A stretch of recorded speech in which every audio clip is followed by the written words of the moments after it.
ప్రతి ఒక్క ఎమ్మెల్యే మీకు ఓట్లు వేసిన తర్వాత మీ నియోజకవర్గంలో యువతకు ఉద్యోగాలు కల్పించే బాధ్యత మీది.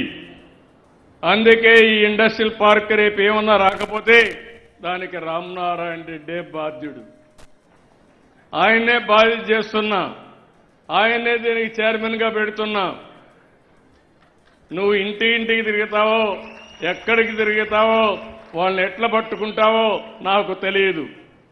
నేను పార్క్ ఇచ్చా, భూమి ఇచ్చా, కరెంట్ ఇస్తా, నీళ్లు ఇస్తా, ఇన్ఫ్రాస్ట్రక్చర్ డబ్బులు ఇస్తా, దారి చూపిస్తా.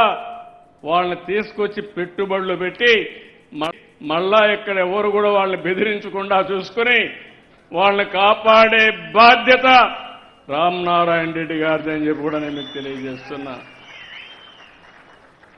మీరు ఆ పని చేస్తే వీళ్ళు మీకు ఓట్లేస్తారు.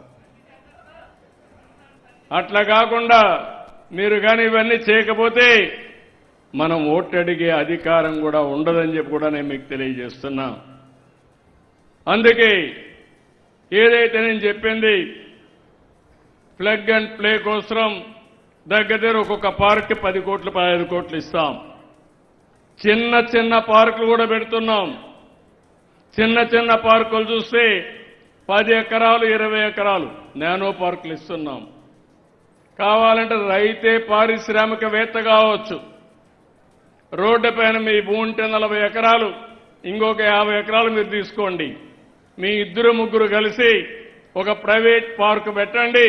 ప్రభుత్వం ఇచ్చే రాయితీలన్నీ ఇస్తా, మీరే మార్కెట్ చేయండి, మీకు సహకరిస్తా. అందులో వచ్చే డబ్బుల్ని మీరే తీసుకుని మీరు కూడా బాగుపడాల్సిందిగా మిమ్మల్ని అందరినీ కోరుతున్నా. రైతుల్ని పారిశ్రామికవేత్తలు చేయాలని, రైతుల్ని ఈ పార్కులు పెట్టే యజమానులుగా, మీ భూమి మీది. ఇప్పుడే ఒక మిత్రుడు అన్నాడు మేమంతా అని. నేను ఇంత మునుపు నుండి ఇది కూడా చెప్పేవాడిని. ఆ 20 మందో 10 మంది రైతులు కలిసి మీరు ఒక పార్కు పెట్టుకోండి, మీకేం కావాలి లేఅవుట్ ఇస్తాం, పర్మిషన్ ఇస్తాం, మేము కూడా మార్కెట్ చేస్తాం, మీరు కూడా మార్కెట్ చేయండి.